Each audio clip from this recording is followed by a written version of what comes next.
Assalamualaikum warahmatullahi wabarakatuh. Berjumpa kembali bersama Mimin di Pawon Misteri Official. Semoga kita semua selalu mendapat lindungan Allah Subhanahu wa Ta'ala ya. Diberikan nikmat sehat walafiat serta dimudahkan segala urusannya. Amin ya robbal alamin. Kesempatan kali ini Mimin akan membagikan satu cerita misteri. Seperti apa ceritanya? Mari kita mulai.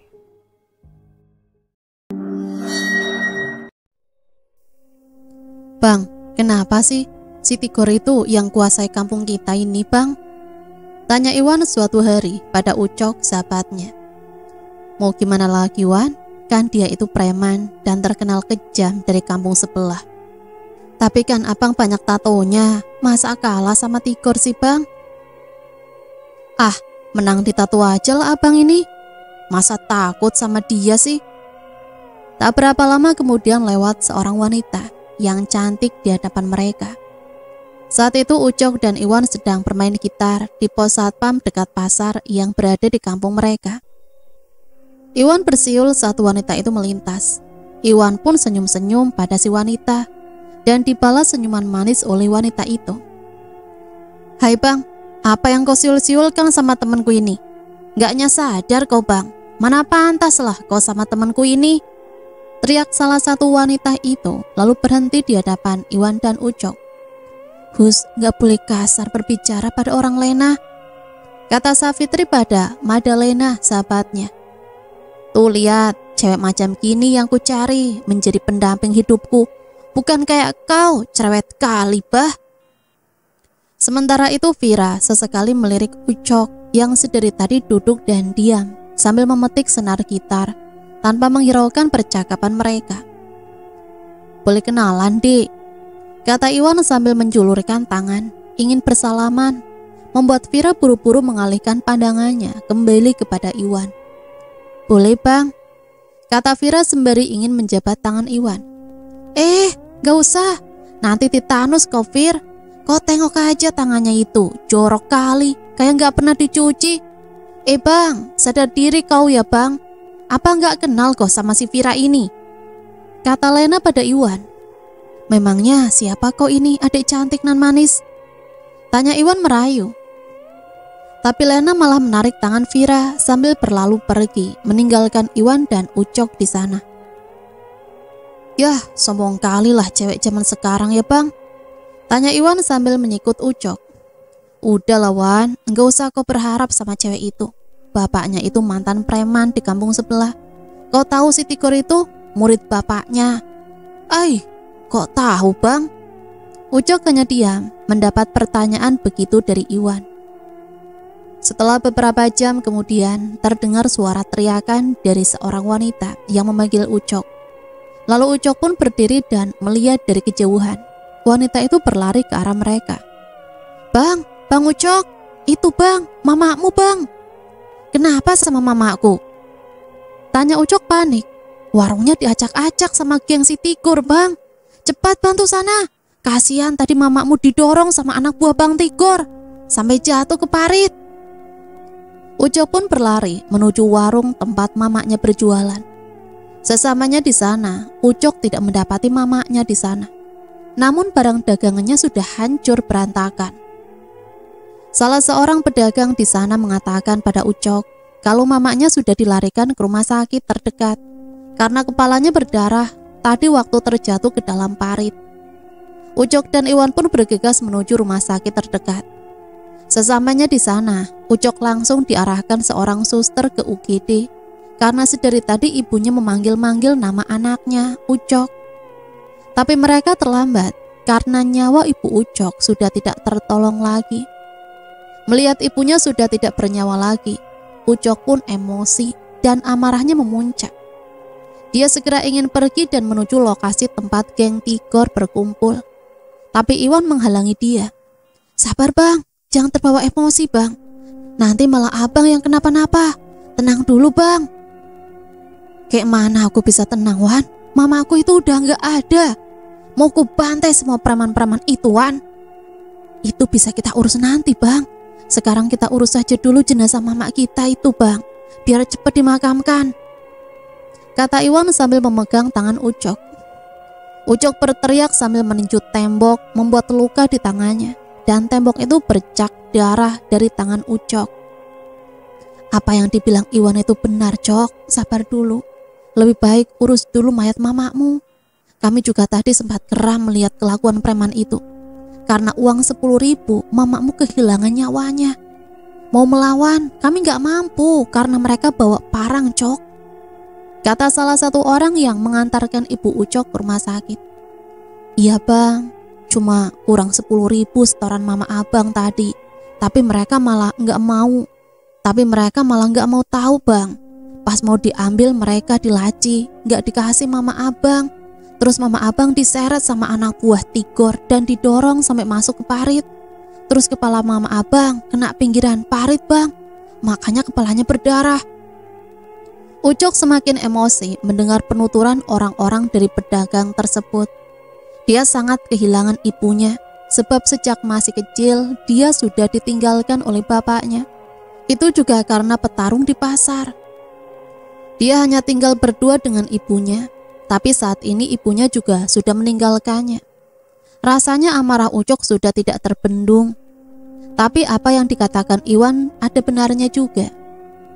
Tidak mungkin saat ini Ucok pergi ke markas Tigor di kampung sebelah. Sudah pasti dia akan dikeroyok oleh anak buah Tigor, dan bisa-bisa dia mati konyol karena geng Tigor terkenal sadis. Mereka tidak pandang muda, tua, wanita, pria, anak-anak atau dewasa. Akan mereka babat habis kalau macam-macam pada mereka. Jadi dengan pemikiran demikian, Ucok meredam emosinya.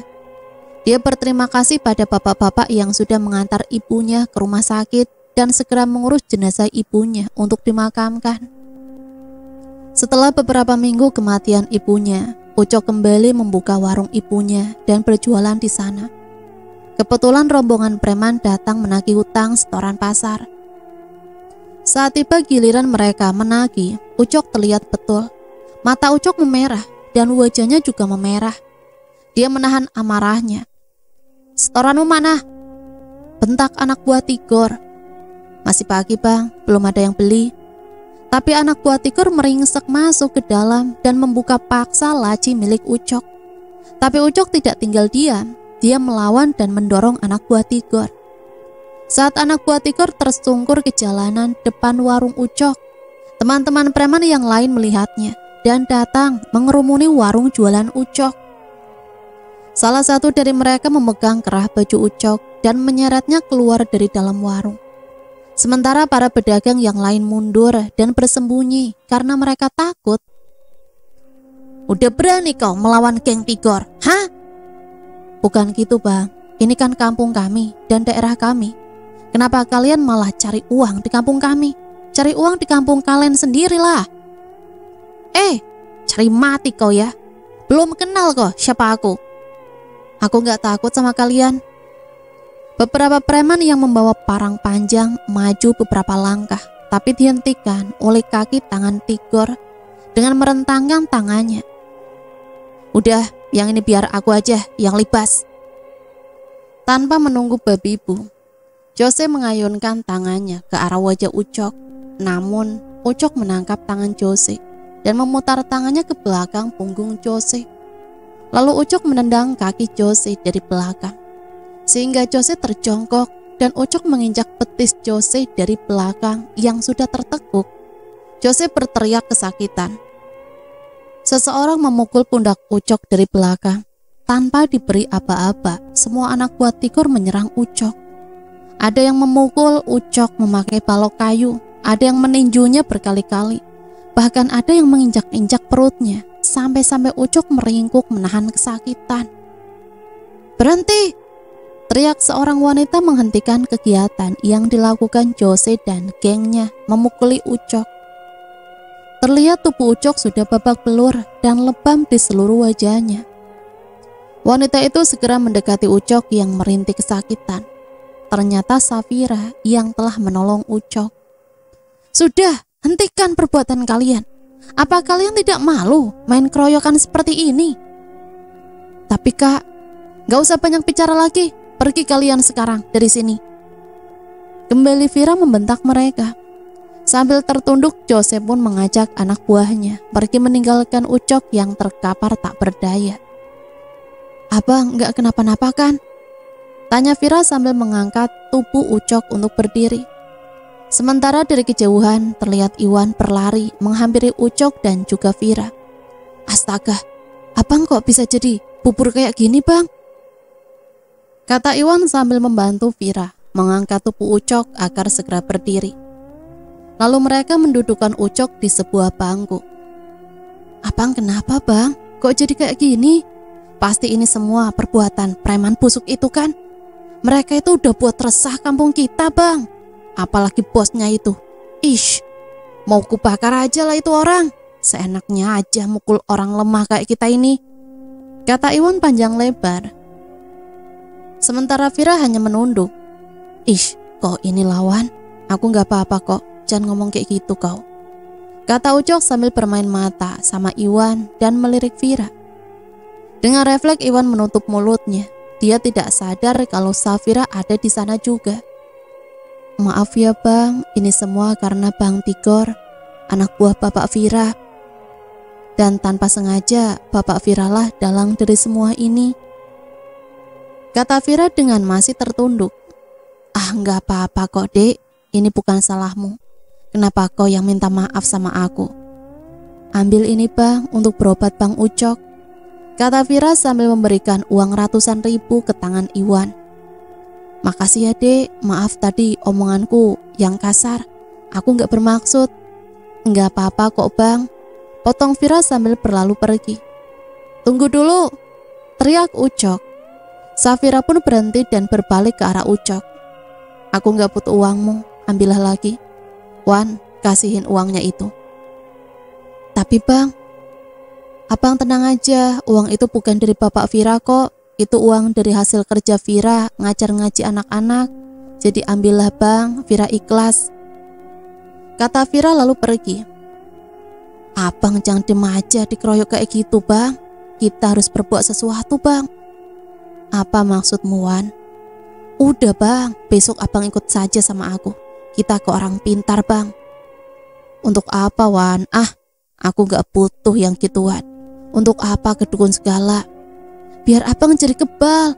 Nanti kalau abang kebal, kan gak ada yang berani sama abang tuh. Itu kan pakai biaya Wan. Dari mana itu uangnya? Iwan pun mengibaskan uang yang tadi didapatkannya dari Vira. Ternyata uang itu berjumlah 500 ribu. Iwan pun mengipas-ngipaskan uang itu di hadapan Ucok. Besoknya mereka pun menuju rumah orang pintar kenalan Iwan. Walau tubuh Ucok masih terasa sakit, tapi tidak menyurutkan niat mereka pergi ke sana. Setelah beberapa jam menaiki motor, akhirnya mereka sampai di tempat tujuan. Tidak susah mencari rumahnya, karena terletak di pinggiran kota Medan. Sesampainya di sana mereka langsung disambut oleh seorang wanita parubaya. Bu, bapak ada di rumah? Tanya Iwan pada wanita itu. Ada dek, masuk aja, suamiku udah nunggu kalian dari tadi. Mereka pun masuk dan duduk di sebuah ruangan dengan diantar oleh wanita tadi. Tak lama kemudian yang ditunggu pun datang dan memasuki ruangan itu. Dia duduk di hadapan Ucok dan Iwan. Dari mukamu ini, kau bukan orang sembarangan, kata pria itu sesaat setelah melihat Ucok. Apa maksud bapak? Kau ini orang pasaran kan? Iya pak, bapakmu dulu preman kan? Kok bapak tahu? Terus kau sekarang mau ikutan jejak bapakmu? Tunggu dulu pak, apa maksud bapak? Aku ini gak paham. Kenapa bapak tahu tentang keluarga aku? Kau ini mirip kali sama Rustam ku tengok. Iya pak, itu nama bapakku. Apa bapak kenal sama bapakku? Bapakku itu udah gak ada lagi pak. Dia meninggal saat aku masih kecil. Mama aku gak pernah cerita sama aku kenapa bapakku bisa meninggal. Kenapa bapakmu bisa meninggal? Dia kan punya ilmu kebal. Kurasa dia melanggar pantangan itu, kata Pak Ginting. Aku nggak tahu pak, bahkan mamaku juga udah meninggal. Sekarang aku anak yatim piatu pak. Mamaku meninggal karena sekelompok preman, Pak. Oke lah, besok kau datang lagi ke sini, tapi malam, jam 12:30 malam. Singkat cerita, setelah mencari semua syarat dari Pak Ginting, Ucok dan Iwan pun bergegas menuju rumah Pak Ginting. Karena jam sudah menunjukkan jam 12 kurang. Gak usah buru-buru gitu bang, nanti nabrak pula kita. Gak bisa Wan, udah mau jam 12 itu, nanti kita terlambat pula. Perjalanan kita skip saja ya. Telanlah, gak usah kau ragu Cok, kata Pak Ginting. Dengan menaruh emas itu di ujung pangkal lidahnya, dia berusaha menelan emas itu. Ternyata tidak sesulit yang dibayangkan. Dengan satu tegukan air, emas itu meluncur bebas ke tenggorokan Ucok tanpa menimbulkan rasa sakit sedikit pun. Ingat Cok, setelah ini kau tidak boleh menjalankan ibadah apapun. Kau juga harus memantangkan makanan dari acara tahlilan dalam bentuk apapun. Iya Pak, aku paham. Apakah pantangannya cuma itu Pak? Ya, cuma itu. Kau lihat makhluk itu? Tanya Pak Ginting sambil menunjuk ke arah satu sudut di ruangan itu. Ucok terkejut dan tak sengaja memundurkan posisi duduknya melihat makhluk itu. Karena menurutnya makhluk itu cukup menyeramkan. Dengan tubuh yang tinggi hanya menggunakan selembar cawat yang menutupi kemaluannya yang cukup besar. Tangannya panjang sampai menyentuh lantai dan di ujung tangannya seperti capit kepiting. Kakinya terbalik, tumit ke depan dan jari-jarinya ke belakang. Siapa makhluk itu Pak? Dia yang akan memudahkan urusanmu. Kalau ada orang yang ingin membacokmu dengan senjata apapun, secara tidak langsung, dialah yang terkena, sebab dia sudah menyatu dengan tubuhmu. Tapi Pak, apakah dia tidak mengganggu aku dan tidak berbuat buruk padaku Pak? Tidak, tapi kalau kau melanggar pantanganmu, makhluk itu akan menghilang. Tapi setelah 40 hari, dia akan kembali untuk mengambil nyawamu. Ih, kok serem kali Pak. Tapi kalau aku udah nggak mau dengan ilmu kebal ini, apa bisa aku melepaskannya? Bisa, asal aku masih hidup, bisa aku lepaskan. Tapi kalau aku sudah mati, kau ingin melepaskan ilmu itu, ya kau langgar saja pantanganmu. Beres kan? Kalau gitu aku juga matilah Pak. Ya mau gimana lagi? Itulah resikonya. Apapun yang ada di dunia ini, nggak ada yang gratis Cok. Jadi kalau kau sudah terlanjur ya, kau harus menjalaninya. Beberapa hari kemudian Ucok kembali berjualan di pasar.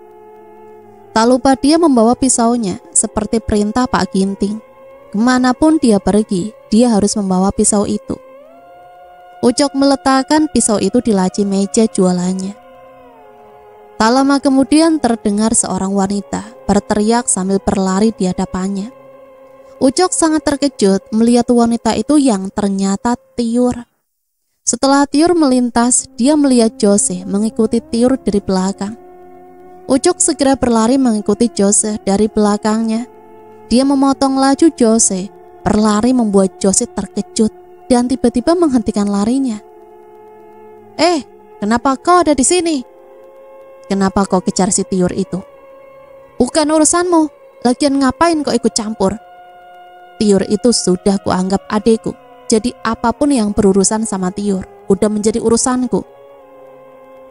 Tanpa diaba-aba, Jose melayangkan pukulan kepada Ucok tepat di wajahnya.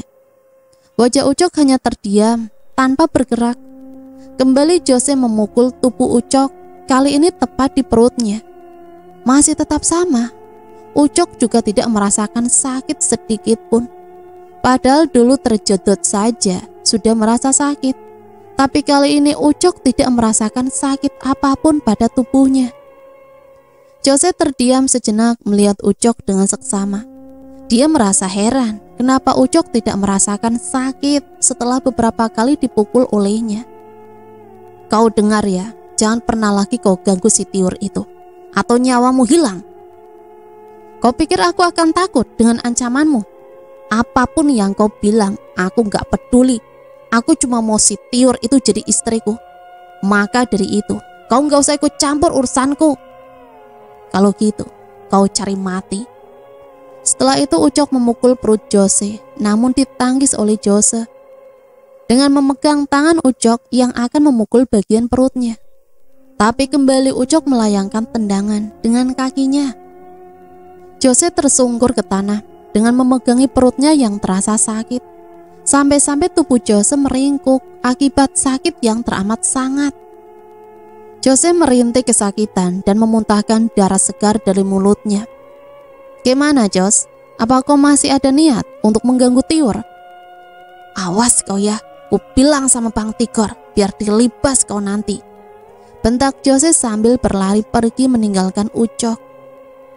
Tak lama kemudian Tiur datang menghampiri Ucok di warungnya. Ia menghampiri Ucok sebab dari beberapa pedagang dia mendengar kalau Ucok sudah menolong dirinya saat dikejar oleh Jose tadi. Makasih abang udah nolong aku tadi. Udahlah, gak usah terima kasih kayak gitu Yur. Abang kan udah anggap kau ini sebagai adikku sendiri. Apa bang? Tapi aku ini suka sama kau bang. Aku gak mau jadi adikmu. Aku mau jadi istrimu Bang Ucok. Tapi Tiur, enggak bang, aku cinta sama abang. Dan aku gak akan menikah sama siapapun kecuali sama abang. Jawab Tiur sambil menangis dan pergi meninggalkan Ucok. Ucok jadi bingung dan merasa tidak enak. Sore pun tiba, seperti biasa Ucok bergegas menutup warungnya. Hasil jualan hari ini lumayan banyak dan dia pun menyimpan uangnya untuk ditabung. Ucok bergegas pulang, namun dia singgah sebentar ke rumah Tiur. Ucok mengetuk pintu rumah Tiur. Tak lama Ibu Tiur membuka pintu rumahnya dan mempersilahkan Ucok untuk masuk. Oh, kau rupanya Cok, yuk masuklah, udah mau malam itu. Gak usah Bu, aku cuma mau ketemu sama Tiur sebentar, ada yang mau aku omongin sama dia. Yah, kayak mana pula kau ini? Kan tadi siang dia ke pasar, mau jumpa kau, katanya dia mau berterima kasih sama kau Cok. Iya sih Bu, tadi siang memang dia datang ke warung, tapi udah pulang dari tadi siang kok. Ucok dan Ibu Tiur terdiam sejenak. Sepertinya mereka berpikir kemana perginya Tiur. Sejak siang tadi belum juga pulang ke rumah. Sementara di markas Tigor. Lepaskanlah aku bang, teriak Tiur kepada Tigor dan anak buahnya. Kalau ku lepas, sayanglah Dek, lebih baik kau di sini saja temani Bang Jose. Iya kan Jos? Kata Tigor pada Jose yang sedang duduk memandangi Tiur yang terikat di sebuah kursi tepat di depannya. Tapi apa salahku bang? Sampai aku diikat kayak gini? Tanya Tiur sambil menangis. Ini Dek, Jose itu cinta kalilah sama kau Dek. Kayak mana kalau kalian senang-senang di sini? Temanilah Bang Jose sampai puas Dek. Kata Tigor membuat Tiur menangis terseduh-seduh. Janganlah bang, aku gak cinta sama Bang Jose. Aku mencintai Bang Ucok. Aku gak bisa dipaksa mencintai Bang Jose. Kata Tiur memelas. Wah, sainganmu ternyata si Ucok Jos. Gimana nih Jos? Apa kita lepaskan saja dia? Iya, kita lepaskan aja bang. Tapi setelah aku puas lah bang. Kembali Tiur menangis memandangi Jose yang duduk di hadapannya. Air matanya menyeratkan untuk dikasihani oleh preman-preman itu. Bisa abang tinggalkan aku di tempat ini berdua saja dengan Tiur? Bisa lah Jos. Tawa Tigor menggema mengiringi kepergian Tigor dari ruangan itu. Kini hanya Jose dan Tiur saja di dalam ruangan itu. Jose mendekati tempat duduk Tiur dan mulai meraba paha Tiur. Tapi Tiur malah berteriak-teriak minta tolong. Lalu Jose malah mengambil gunting dan mengancam Tiur untuk tidak berteriak. Walau sekeras apapun dia berteriak, tidak akan ada yang mendengarnya. Jose lalu menggunting pakaian yang dikenakan Tiur. Sampai sudah tidak ada bentuk lagi dan menyisakan tubuh Tiur yang bugil. Kembali Tiur menangis mendapati tubuhnya yang tanpa selai benang pun. Nafas Jose naik sesaat setelah melihat Tiur yang tanpa busana. Sementara itu Ucok kembali ke pasar mencari Tiur di lapaknya biasa berjualan. Tapi dia tidak ada di sana. Ucok bertanya, pada beberapa pedagang di dekat lapak Tior, tapi mereka tidak mengetahui keberadaan Tior sejak pagi, sesaat setelah dikejar oleh Jose tadi. Setelah lelah mencari, tapi Ucok tidak juga menemukan Tior. Bahkan orang-orang yang dia tanyai semua tidak melihat Tior lewat dari jalan itu. Sementara itu di markas Tigor, kembali Jose ingin menyetubuhi Tior. Jose merekam kejadian itu dengan meletakkan ponselnya sedemikian rupa agar semua terekam dengan baik. Jose mencumbui tubuh Tior dengan ganasnya, membuat Tior menjerit dan menangis. Tapi Jose tak peduli. Tior berusaha melepaskan tali yang mengikat tangannya, namun sangat sulit sekali, sebab ikatan itu sangat kencang.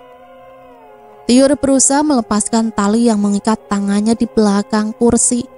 Walau berusaha, tapi tetap tidak bisa lepas, bahkan tangannya berdarah di bagian pergelangan. Setelah beberapa saat, Jose keluar dari markas geng Tigor. Setelah keluar, Jose mengisyaratkan pada anak buahnya untuk masuk ke dalam. Alhasil anak buah Tigor berebutan masuk ke dalam. Tak lama kemudian terdengar teriakan Tior yang seakan tersiksa. Tapi Jose malah tertawa dan bersiul-siul di depan markas. Satu persatu anak buah Tigor keluar dari dalam markas dengan wajah yang sumringah. Gimana rasanya, coy? Wih, mantap bang. Terus di mana Ijong? Dia tuh belum puas bang, masih di dalam. Tak lama kemudian Ijong datang dengan terburu-buru. Bahkan dia belum sempat menggunakan celananya. Bang, gawat bang. Itu bang, wanita tadi kayaknya udah lewat bang, kata Ijong ketakutan. Kupikir apa, kayak nampak hantu aja kau ini. Kalau udah mati tinggal kita buang aja. Kayak gitu kok repot kali kau, jawab Jose enteng. Terus mau kita buang kemana bang? Nanti kita buang aja di dekat warung si Ucok itu, biar dia nampak gimana kondisi perempuan yang sempat dia tolong. Terus kalian gotonglah cewek itu biar kita masukkan ke mobil.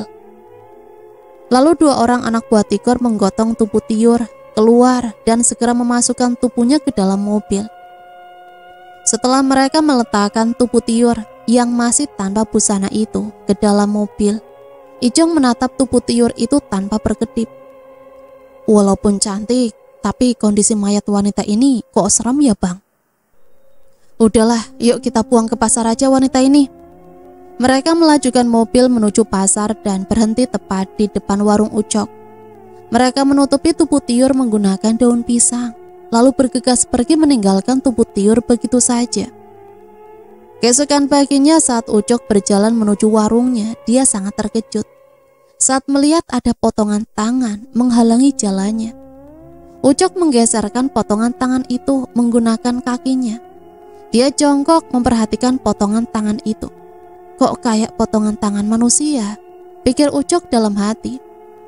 Kembali dia menggeser potongan tangan yang sudah tidak utuh karena memiliki 2 jari saja. Lalu dia yakin itu potongan tangan manusia. Setelah memastikan itu potongan tangan manusia, Ucok mencari plastik dan memasukkan potongan itu ke dalam kantong plastik. Lalu Ucok kembali melanjutkan perjalanannya menuju warung yang masih sepi karena belum banyak yang buka lapak. Ucok juga heran, tidak seperti biasanya. Karena biasanya jam segini pasar sudah sangat ramai. Dari kejauhan Ucok mendengar suara anjing yang riuh sekali. Suara anjing itu seperti sedang berebut makanan. Sejenak Ucok menghentikan langkahnya untuk mendengarkan suara anjing yang ribut itu. Suara anjing yang berebut makanan di pasar kan sudah biasa.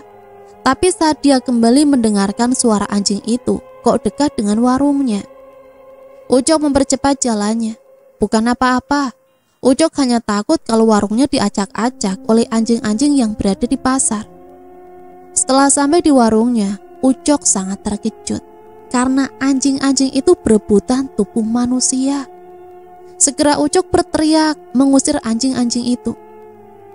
Suara teriakan Ucok mengundang beberapa pedagang yang sudah membuka lapaknya. Para pedagang itu pun ikut terkejut dengan apa yang mereka lihat. Anjing-anjing itu berebut potongan tubuh manusia. Mereka membantu Ucok untuk melempari anjing-anjing itu menggunakan batu di sekitar mereka, agar anjing-anjing itu pergi menjauh. Setelah anjing-anjing itu pergi menjauh, mereka pun berkerumun di dekat mayat yang diperebutkan oleh anjing-anjing tersebut. Alangkah terkejutnya mereka setelah mereka melihat wajah mayat itu adalah Tiur. Bahkan wajah Ucok sangat pucat setelah melihat wajah itu adalah Tiur yang sejak kemarin dia cari-cari bersama ibu Tiur. Ucok ingin melihat dan memegang tubuh Tiur, tapi dilarang oleh para pedagang lain. "Jangan bang, lebih baik kita telepon polisi aja," kata salah satu pedagang sambil memegangi tangan Ucok. "Iya bang, apalagi tubuh si Tiur itu udah gak utuh lagi. Tengok aja bang, tulang-tulangnya udah berserakan di sana. Terus ususnya juga udah berserakan bang. Nanti yang ada sidik jari abang nempel di sana." Ucok pun terduduk lesu melihat kondisi tubuh Tiur yang mengenaskan. Dia tidak habis pikir siapa yang telah tega membunuh Tiur seperti ini. Dengan tangan bergetar Ucok menelpon polisi dan ibu Tiur agar ibu Tiur segera datang ke pasar untuk melihat jasad anaknya yang sempat dikabarkan hilang. Setelah ibu Tiur sampai di lokasi penemuan mayat anaknya, dia langsung menjerit histeris. Ibu Tiur sampai berguling-guling di tanah dan tidak menyangka anaknya yang dicari-cari ditemukan meninggal dengan kondisi mengenaskan. Ucok berusaha menenangkan ibu Tiur agar tidak histeris. Polisi pun tiba dan membawa jenazah Tiur ke rumah sakit agar diproses. Berhari-hari warung Ucok diberi garis polisi. Ucok tidak bisa membuka warungnya karena penyelidikan polisi belum selesai. Setelah 2 minggu polisi mencabut garis polisi dan Ucok pun bisa membuka warungnya. Beberapa pedagang mengatakan saat warung Ucok belum dibuka, mereka mendengar suara tangisan dari dalam warung Ucok. Memang dasarnya Ucok bukanlah orang penakut, dia cuma santai menghadapi penuturan para pedagang. Bahkan warungnya sangat ramai pembeli setelah kejadian ditemukannya mayat Tiur di dekat warungnya.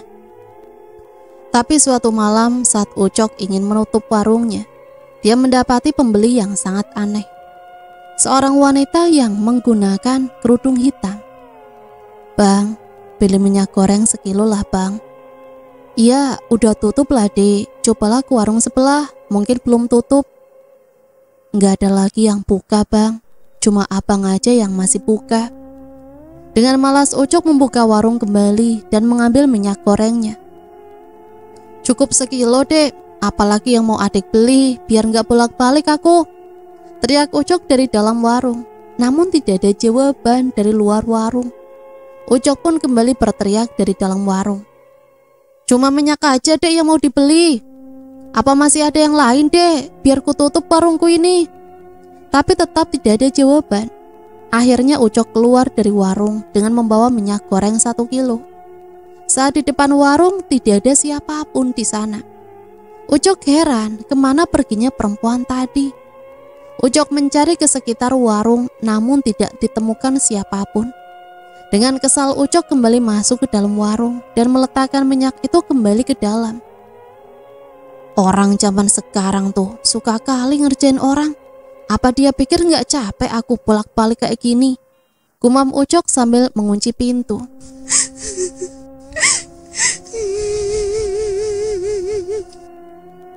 Terdengar suara tangisan seorang wanita, lirih dan sangat sedih.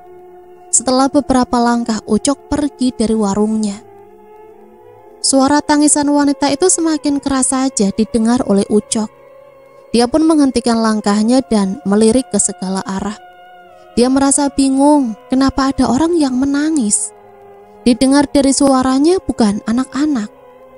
Karena tidak melihat siapapun, akhirnya Ucok kembali melangkahkan kaki menjauhi warungnya. Baru juga beberapa langkah suara tangisan kembali terdengar.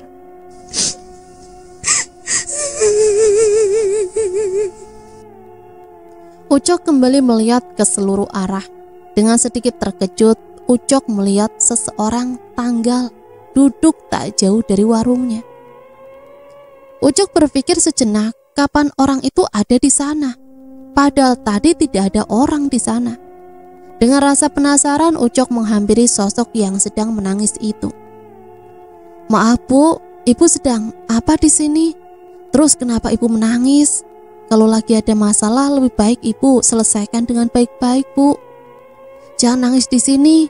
Lagian di sini sepi, banyak preman yang berkeliaran malam hari." Tapi sosok itu tidak menjawab, malah semakin kencang menangis. Ucok merasa bingung, apalagi pasar sudah mulai sepi. Karena tidak ada jawaban, Ucok akhirnya pergi dari tempat itu. Tapi sosok itu malah minta tolong. "Bang, tolongin aku Bang," kata sosok itu dengan suara yang serak. Ucok membalikkan badan ke arah sosok tadi. "Ma, kayaknya aku kenal sama suara itu." Ucok pun mendekati sosok itu dengan perlahan. Setelah sudah dekat, Ucok terkejut karena dia kenal betul dengan sosok itu. Ya, dia adalah Tiur yang beberapa minggu lalu ditemukan meninggal di dekat warungnya. Ucok mendekati sosok itu, sampai Ucok hanya berjarak beberapa jengkal saja dari sosok itu. "Apa itu kau, Dek?"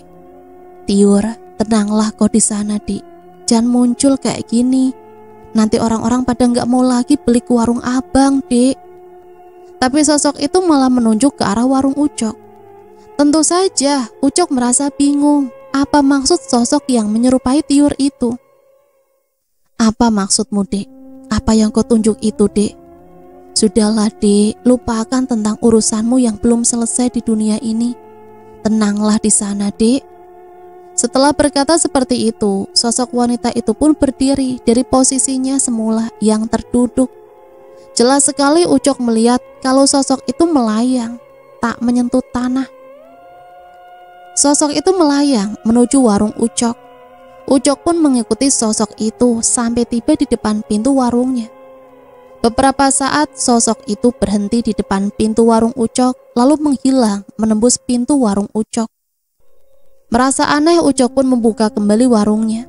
Dia melihat seisi warung, tapi tidak menemui sosok Tiur. Akhirnya Ucok kembali menutup pintu dan pergi pulang. Di perjalanan, Ucok terus saja memikirkan sosok Tiur barusan. "Woi Bang!" teriak seseorang memanggil Ucok. Namun Ucok terus saja berjalan tanpa menghiraukan panggilan orang tersebut. Lalu pundak Ucok ditepuk dari belakang oleh orang itu, membuat Ucok terkejut dan berhenti. "Bah, kesambetnya kau ini Bang. Dari tadi ku panggil kok nggak berhenti. Kau nyawan, sampai terkejut aku kau buat." "Abang lagi mikirin apa? Lagi mikirin cewek ya? Kok jalan sambil melamun gitu Bang?" "Oh ini Wan, aku memang lagi mikirin cewek. Kayaknya seru nih, ayolah kita duduk di pos ronda itu dulu Bang. Yang semangatnya aku ini jadi pendengarmu Bang." "Kau ini kalau udah berhubungan sama cewek aja semangat kau." "Pastilah Bang, terus kayak mana rupanya cewek itu Bang? Cantik kali pastikan." "Cantik lah, mukanya putih, pucat, rambutnya panjang. Terus kaki sama tangannya hilang sebelah. Perutnya terburai, terus ususnya keluar Wan. Malah diseret-seretnya ususnya itu pas dia jalan." "Iya, itu mah bukan cewek Abang. Malah bukan manusia itu, tapi setan." "Ya memang setan Wan, setannya si Tiur." "Di mana Abang lihat setannya Tiur Bang?" "Tadi di warung Wan, dia nangis terus. Pas aku temui dia hilang masuk ke dalam warungku. Sebelumnya dia nunjuk-nunjuk warungku Wan. Aku gak ngerti yang dimaksudnya itu, makanya aku bengong sambil jalan tadi. Kayaknya dia itu mau nunjuk sesuatu sama Abang." "Mau nunjukin apa Wan? Kenapa di warungku? Emangnya ada apa di warungku?" "Aku juga gak tahu Bang. Besok kita cek aja di warung Abang." Keesokan harinya Ucok sengaja bangun pagi. Dia ingin cepat-cepat ke warungnya. Tapi terlebih dahulu ia akan mampir ke rumah Iwan agar mereka berangkat bersama. Tapi saat Ucok ingin memasak ke dapur untuk membuat sarapan, tiba-tiba terdengar suara pintu terbuka dari arah belakang. Ucok pun mendengarkan suara itu. Tak lama kemudian Ucok mendengar suara sendok beradu dengan piring. Kok seperti ada suara orang sedang makan, pikir Ucok. Dia pun perlahan menuju ke dapur. Dia takut kalau hantu tiur datang lagi dan mengacak-ngacak dapurnya. Saat sampai di pintu tengah, pintu yang menghubungkan dapur dan ruang tengah rumahnya, Ucok mengintip melalui pintu yang sengaja ia buka sedikit. Ucok mendapati sosok yang sedang duduk di meja makan dan menghadap belakang dengan telanjang dada. Wah, ini kayaknya orang gila yang masuk ke dapurnya, pikir Ucok. Ucok membuka pintunya dengan kasar. Piring seketika terjatuh dan pecah berantakan karena sosok itu menjatuhkan piring yang sedang dipegangnya. Setan! Setan! Lata Iwan saat terkejut. Iwan, ternyata kau. Iya bang. Ish, abang ini apa sih? Terkejut aku. Untung aja jantungku ini buatan Tuhan. Kalau buatan opungku tadi udah lepas lah bang. Kau pulanya kayak orang gila, aku tengok dari belakang. Udah gak pakai baju, rambutmu acak-acakan. Pasti kau belum mandi kan? Terus makan apanya kau ini? Kenapa kau bisa masuk? Iya bang, tadi aku bangun langsung ke sini biar sama-sama kita ke warung abang. Sengaja aku belikan lontong tadi di jalan bang, biar kita sarapan sama-sama. Kok abang tahu aku belum mandi? Ya tahulah, baumu itulah udah kecium dari kamarku.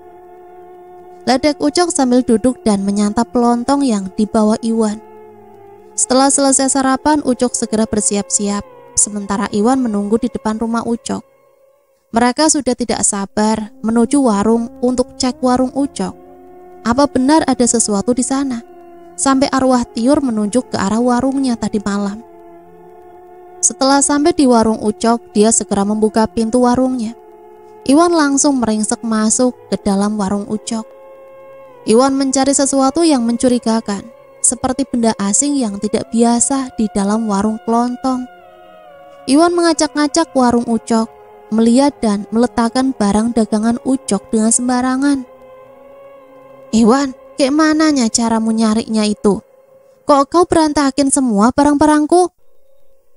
Ya nyari barang yang ditunjuk hantu tiur tuh tadi malam bang. Emangnya kau tahu apa yang mau kita cari? Nggak tahu aku bang. Emangnya apa yang mau kita cari ini bang? Tanya Iwan sambil menggaruk kepalanya yang tidak gatal. Yah, kau ini pula. Gak tahu apa yang mau kau cari sampai kau berantakin semua barang-barangku. Balas Ucok sambil melemparkan sesuatu pada Iwan yang terbengong. Walau begitu, Ucok juga memperhatikan seluruh isi warung. Tidak ada yang mencurigakan di sana.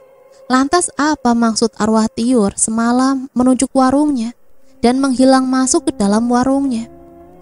Semua barang-barang yang ada di dalam warung tidak ada yang aneh. Bahkan tidak ada benda asing. Iwan sampai bingung harus mencari barang apa. Setelah lelah mencari, mengacak-ngacak barang dagangan sampai mengembalikannya lagi ke posisi semula, Ucok dan Iwan duduk di depan warung sambil tarik nafas sejenak. Mereka masih berpikir tentang barang yang akan mereka cari. Kopi panas 2 gelas bang, teriak Iwan pada warung kopi yang berada di seberang jalan warung Ucok. Kau ini ada uangnya kau pesan kopi segala Wan. Abang lah yang bayarin, mana adanya aku uang bang. Udah habis tadi beli lontong kita untuk sarapan. Lupa abang sama lontongku tadi. Kau ini baru juga setengah jam kau nyari, tapi udah pesen kopi aja kau ini. Maklum lah bang, tapi aku masih bingung aja nih bang. Entah arwah tiur itu nunjuk warung abang karena dia ditemukan di dekat warung abang, bukan karena dia mau nunjukin sesuatu. Gak tahu lawan, aku juga jadi pusing ini. Jangan-jangan ada barang tiur yang abang ambil ya, tapi abang lupa ngulanginya. Gak ada lawan, bahkan potongan tangan yang waktu itu udah kuserahkan sama polisi. Apa karena waktu itu dia ngutarakan perasaannya tapi gak kuterima ya? Kata Ucok mengingat-ingat kejadian waktu itu. Bisa jadi bang, terus dia sakit hati makanya jadi arwah penasaran. Terlihat Ucok diam, sementara Iwan menyeruput kopi yang baru saja terhidang di hadapannya. Setelah malam tiba, Ucok belum juga bisa memejamkan matanya. Terasa berat matanya tertutup sebab memikirkan arwah Tiur. Sementara Iwan sudah dibuai mimpi. Ya, Iwan tinggal bersama Ucok sejak hari ini. Karena kebetulan juga Ucok tinggal sendirian. Sebab Iwan juga bekerja di pasar jadi tukang parkir. Saat sedang melamun, Ucok didatangi sosok yang ia kenal. Ya, sosok yang semula berasal dari asap tebal lalu berubah bentuk menjadi sosok yang ia kenal, yaitu Panglima Jin yang mendiami pisau tumbuk lada miliknya. Panglima Jin itu bernama Umang. Dia membungkukkan badan di hadapan Ucok memberi salam. "Sedang apa kau di sini, menampakkan wujudmu padaku?" "Aku cuma ingin beritahu kalau Tuan jangan lupa memberiku makan. Sudah tiba saatnya aku Tuan beri makan." "Oh iya, aku lupa. Besok akan aku siapkan jeruk purut yang diberi bunga 7 rupa kan?" "Iya Tuan. Lalu air rendaman jeruk itu harus Tuan minum sebagian, lalu dipakai untuk mandi." "Ya, aku ingat. Apakah itu saja yang ingin kau sampaikan? Kalau sudah selesai, pergilah segera. Nanti kalau temanku bangun, dia takut melihatmu." "Baik Tuan. Mengenai arwah wanita itu, dia tidak akan bisa mati dengan tenang bila pembunuhnya belum tewas semua. Kasihan dia, sebab yang dia minta belum Tuan temukan." "Apa maksudmu?" "Aku bersama temanku sudah mencarinya, tapi kami tidak tahu apa yang kami cari." "Carilah lagi Tuan, pasti Tuan akan menemukannya. Carilah dengan teliti," balas Umang lagi, lalu dia membungkuk dan menghilang. Ucok semakin bingung. Dia kesal kenapa Umang tidak langsung memberitahu dia saja apa yang harus dia cari. Tak terasa Ucok pun tertidur dan dia bermimpi bertemu Tiur lagi. Ucok melihat Tiur sedang berdiri di depan warungnya. Lalu Ucok menghampiri Tiur dan memegang pundaknya. Alangkah terkejutnya Ucok saat Tiur berbalik badan. Sebab kedua matanya bolong, memperlihatkan rongga mata yang kosong dan hitam. Sampai-sampai belatung keluar dari rongga matanya yang bolong. Tangan Tiur terus saja menunjukkan ke arah warung Ucok. Tak lama kemudian pintu warung Ucok terbuka dengan sendirinya. Tiur masuk ke dalam warung Ucok dengan merangkak. Ucok memperhatikan sosok tangan Tiur masuk ke celah rak di samping pintu warung Ucok. Terlihat tangan Tiur seperti meraba-raba bawah rak dagangan Ucok. Setelah itu Tiur pun berdiri dan mendekati Ucok, lalu mendekatkan tangannya ke mata Ucok. Tiur menutup mata Ucok dengan telapak tangannya. Seketika terjadi sesuatu. Setelah mata Ucok tertutup tangan Tiur, dia seperti melihat video di layar ponsel. Ucok melihat 2 orang pria yang sedang menggotong tubuh Tiur yang tanpa busana. Sialnya lagi, kedua orang itu membelakangi Ucok. Ucok berusaha melihat wajah 2 orang itu tapi tidak bisa. Tiba-tiba terlihat beberapa anjing menggonggong di depan kedua pria itu. Karena terkejut, tubuh Tiur mereka letakkan begitu saja. Sementara yang satunya mengambil daun pisang yang menutupi tubuh Tiur. Karena anjing itu masih menggonggong, salah satu dari pria itu terjatuh saat berlari karena tersandung batu. Dan terjatuh tepat di depan warung Ucok. Lalu Ucok melihat sesuatu terjatuh dari saku baju pria itu dan masuk ke dalam warung Ucok. Dari bawah pintu warung Ucok yang memang lumayan besar celahnya. Setelah menyaksikan kejadian tersebut dalam mimpinya, Ucok terbangun dari tidurnya. Dia melirik jam di kamarnya sudah menunjukkan pukul 6 pagi. Dia melihat Iwan sudah tidak ada di sampingnya. Segera Ucok bangun dari tempat tidur dan mencari Iwan. Setelah Iwan dia temukan, tanpa babi ibu, Ucok menarik tangan Iwan, lalu mengajak dia naik motor menuju pasar. Di perjalanan Iwan merasa bingung. Dia berpikir apakah Ucok ini sedang kesurupan, tiba-tiba pergi tanpa sarapan atau mandi dulu. Namun saat Iwan menegur Ucok dan Ucok hanya diam, sambil terus melaju di jalanan dengan kecepatan penuh. Sesampainya di pasar, Ucok langsung membuka pintu warung dan merokok setelah di bawah rak dagangannya. Ucok terus meraba sambil sesekali menyenteri bawah rak.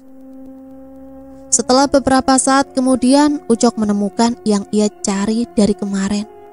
Ya, sebuah ponsel. Ucok berusaha menyalakan ponsel itu, tapi ponsel itu sepertinya kehabisan baterai.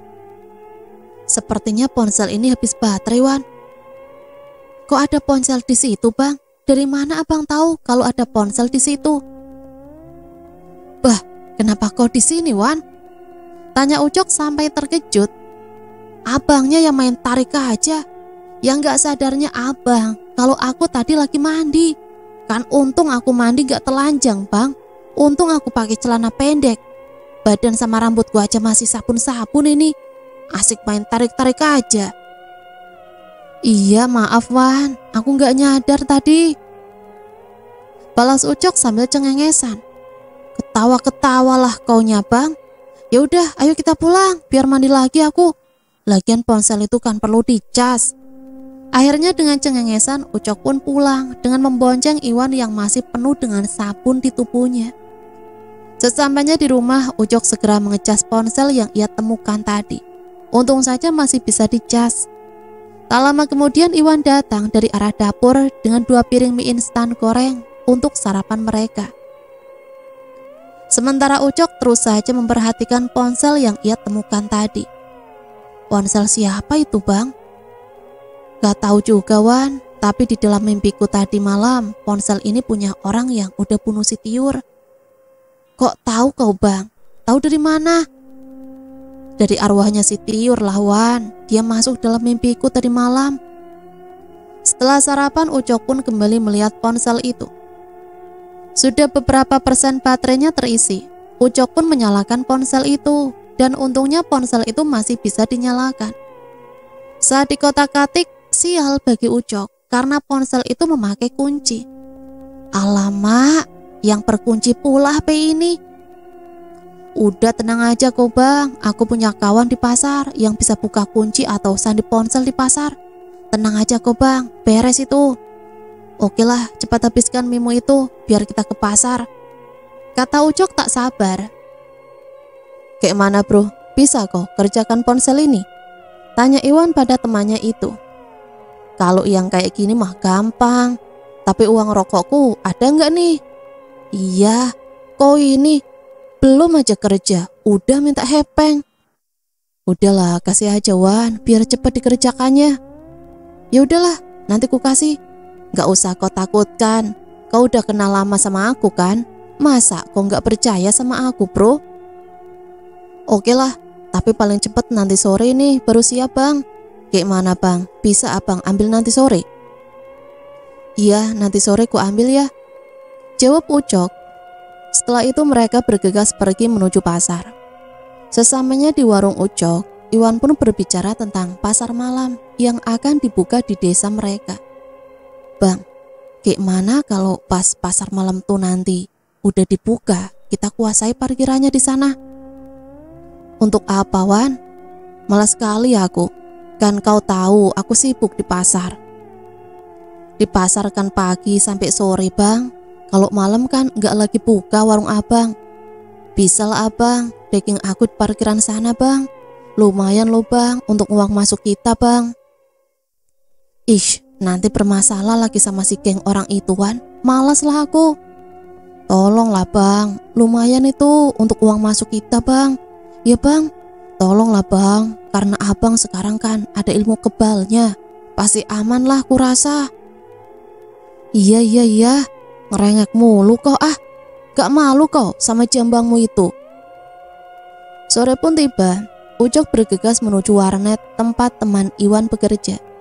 Ucok sudah gak sabar ingin melihat ponsel yang ia temukan. Mungkin saja ada hal yang penting di dalam ponsel itu sampai arwah Tiur ingin Ucok menemukan benda itu. Setelah sampai di sana, Ucok langsung menanyakan tentang ponsel itu. Kayak mana ponselnya? Bisa kau kerjakan? Aman, Bang. Nih, udah bisa dibuka. Ucok memberikan uang rokok untuk teman Iwan, lalu pergi dari warnet itu. Ucok duduk di depan warnet sambil mengotak-atik ponsel itu. Setelah beberapa saat kemudian, Ucok melihat sebuah video yang diberi judul Nikmatnya Tubuh Tiur. Karena penasaran, Ucok pun memutar video itu. Alangkah terkejutnya Ucok saat melihat isi video tersebut. Seketika darahnya mendidih melihat video itu. Dia pun pergi menuju markas geng Tigor. Dengan kecepatan penuh, Ucok melajukan sepeda motornya. Setibanya di sana, Ucok langsung masuk ke markas Tigor. Dia memanggil-manggil nama Jose dengan berteriak-teriak. Jose, Jose, keluar kau! Teriakan Ucok memekah. Namun yang dicari tidak ada, malah anak buah Tigor yang keluar menemui Ucok yang sedang marah. Dua orang anak buah Tigor datang dengan tubuh yang kekar dan besar. Terlihat wajah mereka yang sangar, namun tidak membuat nyali Ucok ciut. Mau apa kau kesini? Di mana Jose? Dia tidak ada di sini. Untuk apa kau mencari Jose? Aku ada perlu sama dia. Gak usah kau sembunyikan dia. Suruh dia keluar sekarang. Kalau enggak, ku acak-acak nanti markasmu ini. Kalau ku bilang gak ada, ya gak ada. Gak usah merengkel kau dibilangin. Lalu Ucok meringsek masuk ke dalam markas Tigor, tapi dihalangi oleh kedua anak buahnya. Karena Ucok memaksa masuk, kedua anak buah Tigor pun mencoba menghalangi Ucok dengan memukul Ucok menggunakan sebuah balok kayu. Ucok tidak bergerak, bahkan tidak merasakan sakit sedikit pun. Kembali mereka memukul Ucok dan tetap sama. Dia malah membersihkan bajunya yang kotor karena bekas pukulan balok kayu preman itu. Lalu Ucok mencekik leher salah satu dari anak buah Tigor. Ucok mengangkat tubuh preman itu menggunakan satu tangan saja. Preman itu mulai merasa sesak karena kehabisan nafas. Karena melihat temannya yang dicekik preman, yang satu lagi merasa heran. Sebab tubuh Ucok jauh lebih kecil dari mereka. Tapi kenapa bisa Ucok sekuat itu? Lalu dia mengambil pisau yang sedari tadi terselip di pinggangnya. Preman itu mendekati Ucok walau kakinya masih gemetar. Dia menusukkan pisau itu dari belakang sekuat-kuatnya dan mengenai punggung Ucok. Pisau preman tadi patah menjadi dua. Melihat hal itu, preman tadi semakin gemetar. Dia mundur saat Ucok berbalik badan ke arahnya. Preman itu terjatuh karena lututnya lemas seketika. Terlebih lagi preman itu melihat tubuh Ucok yang berubah menjadi besar dan tinggi. Ucok berubah menyeramkan dengan telinga yang panjang sampai menyentuh tanah. Tangan juga menyentuh tanah serta gigi yang runcing dan mengeluarkan liur. Sementara preman yang ia cekik tadi tewas, kehabisan nafas dengan wajah yang membiru kehitaman. Ucok pun masuk ke markas Tigor. Dia mencari Jose ke segala arah, tapi tidak ada siapapun di sana. Ucok mengambil sebuah kursi dan melemparkan kursi itu ke tembok, membuat kursi itu hancur berantakan. Ucok juga mengacak-ngacak seluruh markas Tigor sampai hancur berantakan. Setelah merasa puas melihat markas itu hancur, Ucok pun pergi keluar.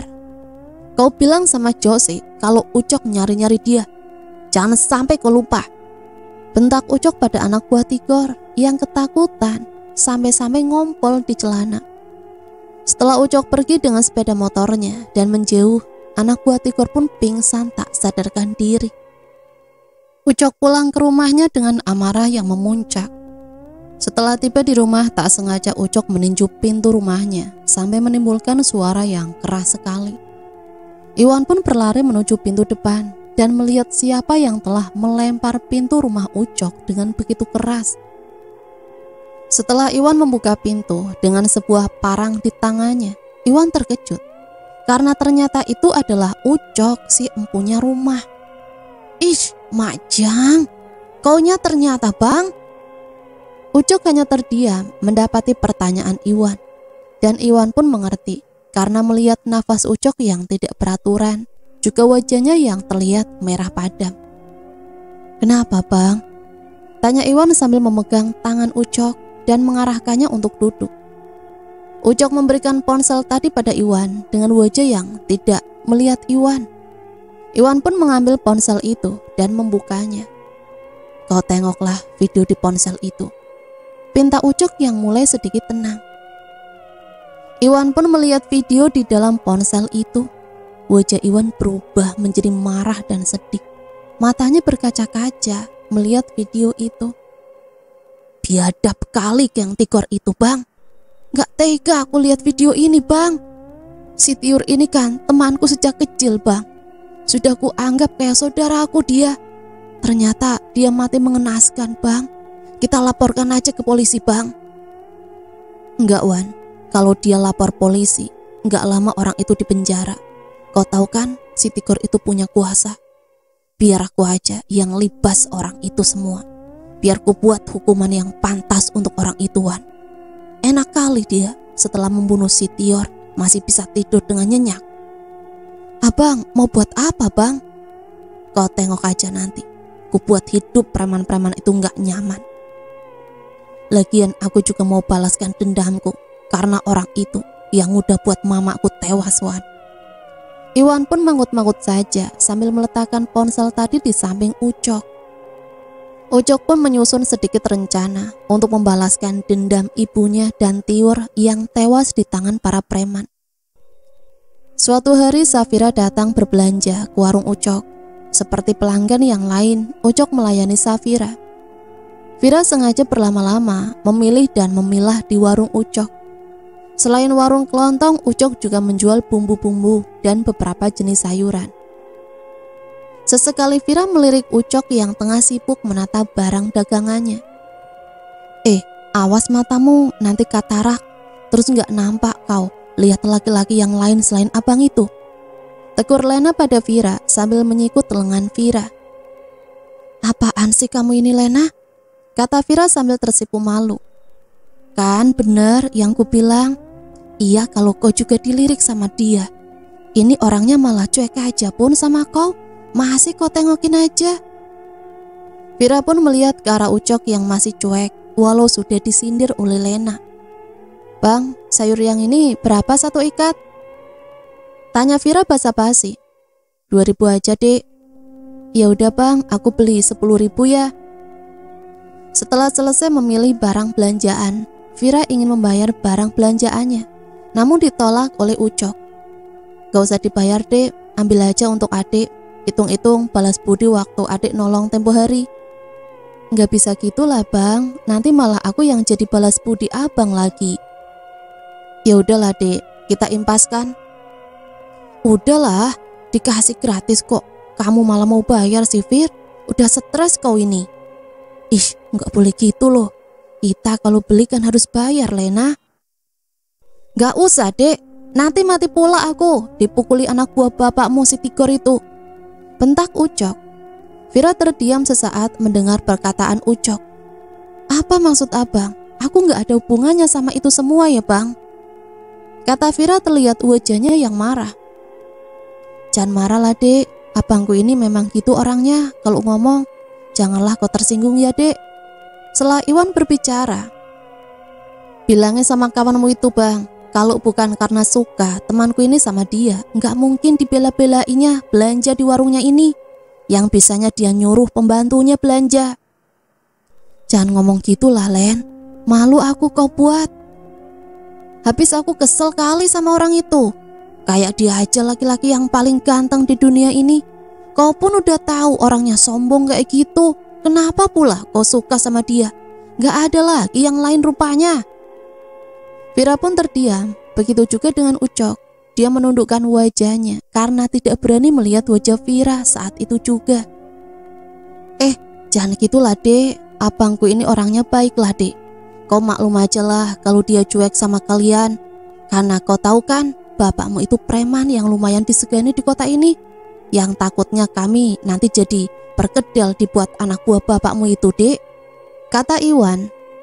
Itu kan beda, Bang. Mana bisa kau satukan perasaan sama preman, Bang? Sementara Fira dan Ucok masih saja terdiam. Lebih baik kalian bicarakan aja dulu tentang perasaan kalian berdua. Pinta Iwan sambil mencolek tubuh Ucok. Tapi Vira malah pergi meninggalkan warung Ucok begitu saja sambil menarik tangan Lena dan meninggalkan barang yang tadi sudah ia pilih di warung Ucok. Dek, ini belanjaannya kayak mana? Nggak jadinya kau beli, teriak Iwan. Ah sudahlah, nggak usah kau teriak-teriak di sini, bentak Ucok sambil mengeluarkan barang-barang yang tadi ditinggalkan Vira. Malam ini sepertinya Ucok tidak bisa tidur.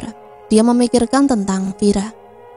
Ucok duduk bersantai di depan rumahnya sambil menyeruput kopi buatan Iwan. Saat asik melamun tentang perkataan Lena tadi pagi mengenai perasaan Vira. Apa benar Vira suka pada dirinya? Tiba-tiba lamunan Ucok buyar dengan teriakan Iwan dari dalam rumah. Bang! Mendengar teriakan Iwan, Ucok segera berlari menuju rumah. Ucok mendapati kaki Iwan yang tertusuk pisau belati tepat mengenai pahanya. Ucok pun menghampiri Iwan yang kesakitan, lalu Ucok mencabut pisau yang menusuk kaki Iwan. Kenapa kawan? Ini bang, ada orang lempar pisau dari arah luar barusan. Ucok pun berlari ke arah luar dan berusaha mencari siapa yang sudah melemparkan pisau barusan.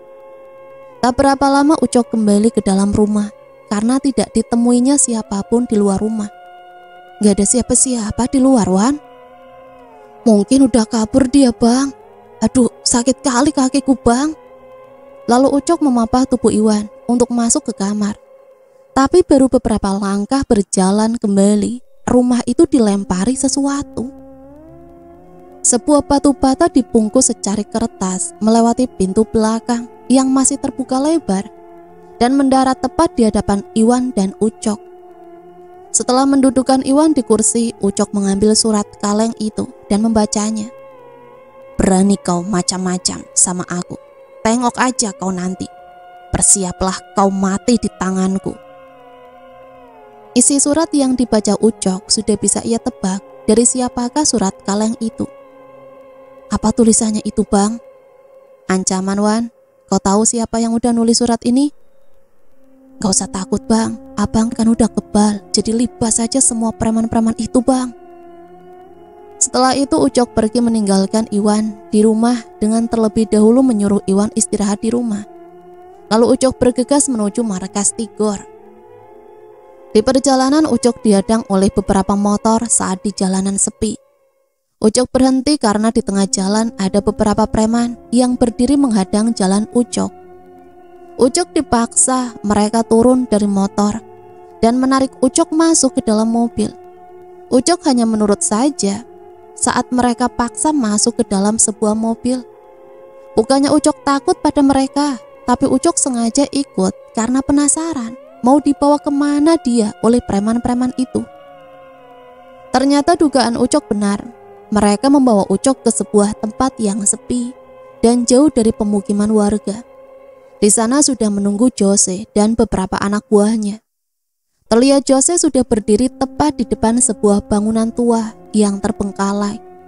Walau sepi tapi tempat itu lumayan terang sebab listrik masih bagus di bangunan itu. Udah sampainya kau di sini, Cok? Berarti udah sampainya suratku samamu, kata Jose sambil tertawa.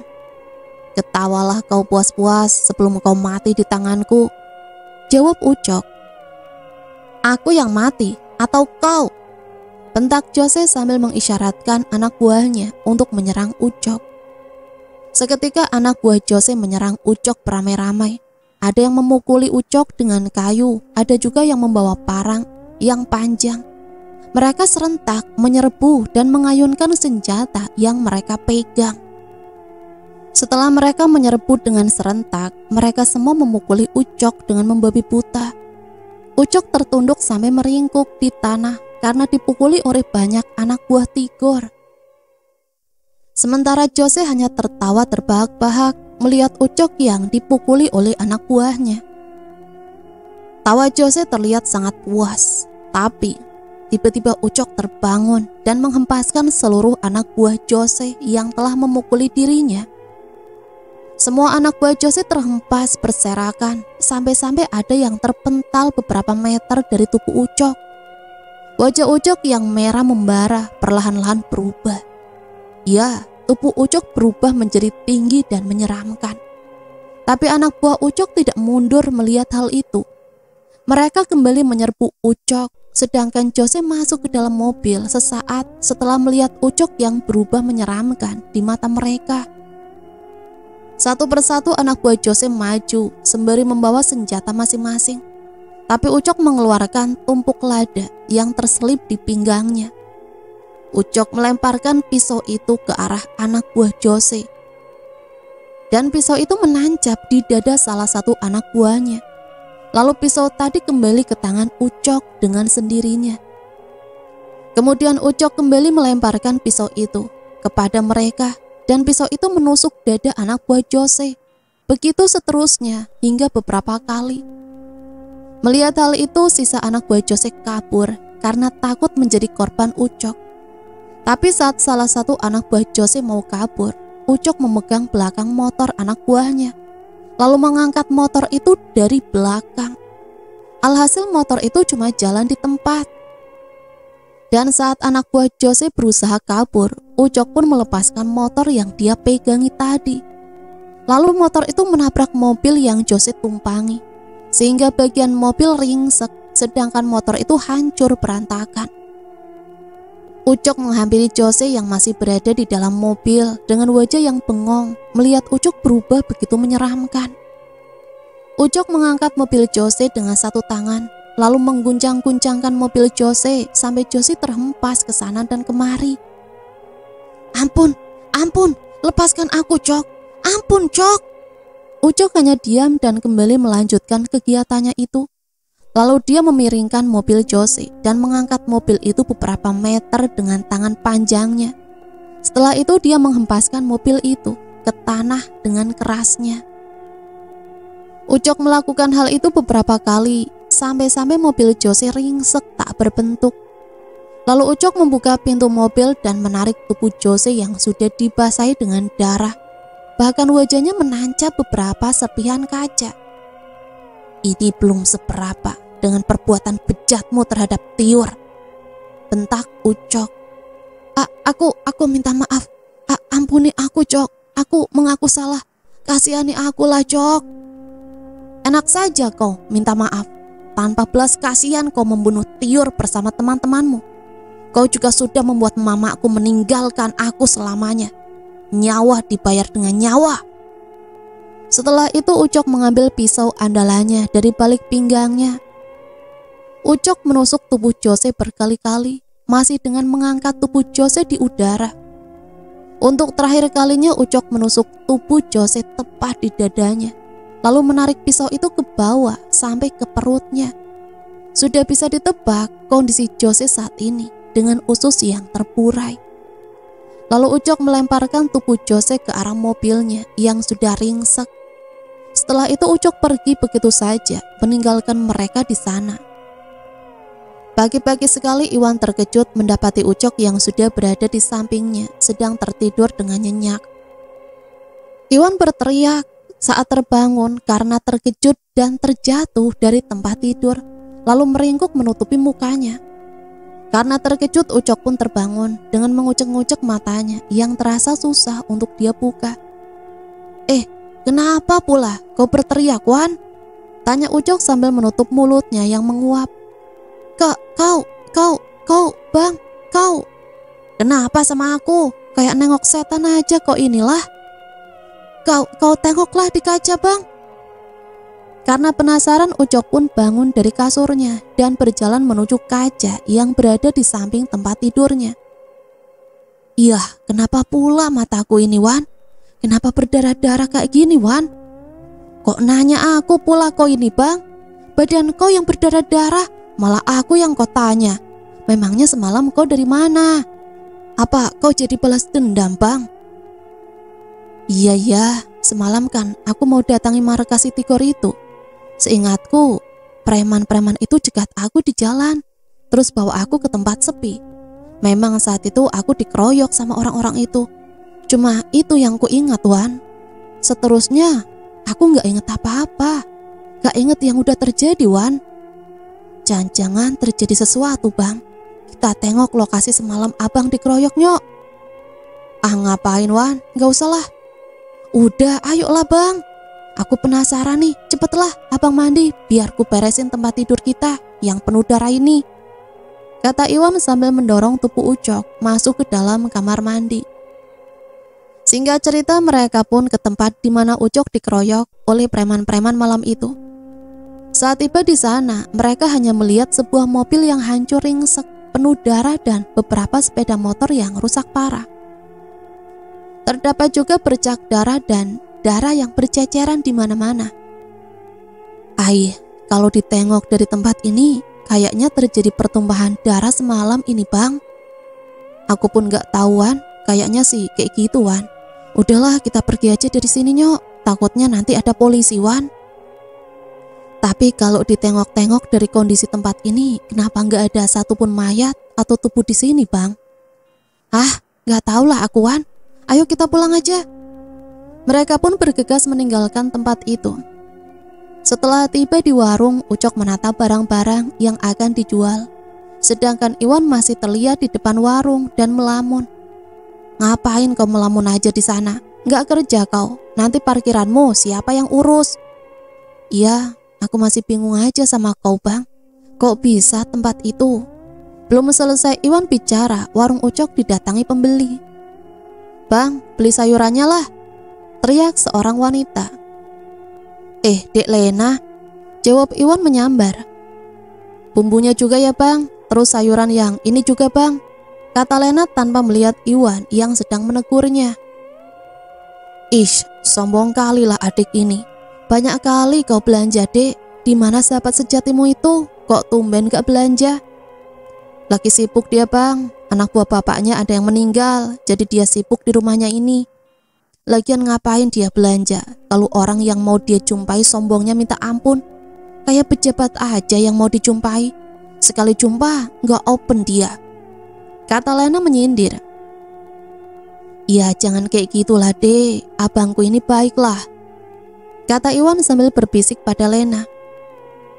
Beberapa hari kemudian saat Ucok ingin pergi ke warung untuk bekerja, dia sangat terkejut melihat warungnya yang sudah rata dengan tanah. Saat itu juga Ucok merasa sangat marah. Sebenarnya dia sudah bisa menebak kalau warungnya telah dirusak oleh geng Tigor. Tapi dia tidak punya bukti apapun untuk hal itu. Ucok kembali mengambil barang-barang yang masih bisa ia pergunakan. Sementara itu Iwan datang melihat kondisi warung Ucok. Setelah beberapa pedagang memberitahu dia kalau warung Ucok hancur dirusak orang. Setelah melihat kondisi warung Ucok, Iwan pun membantu Ucok mengambil barang yang masih bagus, walau tidak banyak, tapi lumayan untuk dijual kembali pada orang lain. Kenapa bisa jadi kayak gini bang? Entahlah Wan, aku tahu siapa yang udah buat kayak gini. Tapi kita nggak ada buktinya Wan. Sabar aja dulu bang, nanti juga kita tahu siapa orangnya. Karena warung sudah nggak ada lagi, akhirnya Ucok menganggur. Dia melamun di depan terasnya sambil menyeruput kopi kesukaannya. Gimana kalau abang kerja di parkiran kayak aku aja bang? Lagian bentar lagi kan di kampung kita mau ada pasar malam bang. Duit itu bang, gimana bang? Maukah abang? Tanya Iwan tiba-tiba datang dan duduk di samping Ucok. Ya juga Wan, daripada nganggur aku kan.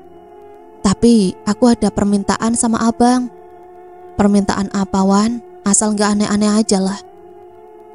Enggak kok bang, aku cuma mau ajak abang makan aja di suatu tempat.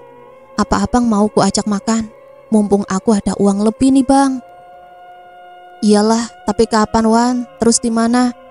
Adalah, pokoknya abang ikut aja. Sebenarnya tanpa sepengetahuan Ucok bahwa Iwan sedang merencanakan pertemuan Ucok dengan Safira dan dibantu oleh Lena, sahabat Vira. Nah teman-teman, ceritanya sampai di sini dulu ya. Nanti lanjut lagi ke part yang selanjutnya. Bagaimana hubungan Ucok dan Vira selanjutnya? Masih ada satu part lagi ya. Sampai di sini saya pamit undur diri. Mohon maaf apabila banyak salah kata. Sampai berjumpa kembali di part akhir. Matur suwun. Wassalamualaikum warahmatullahi wabarakatuh.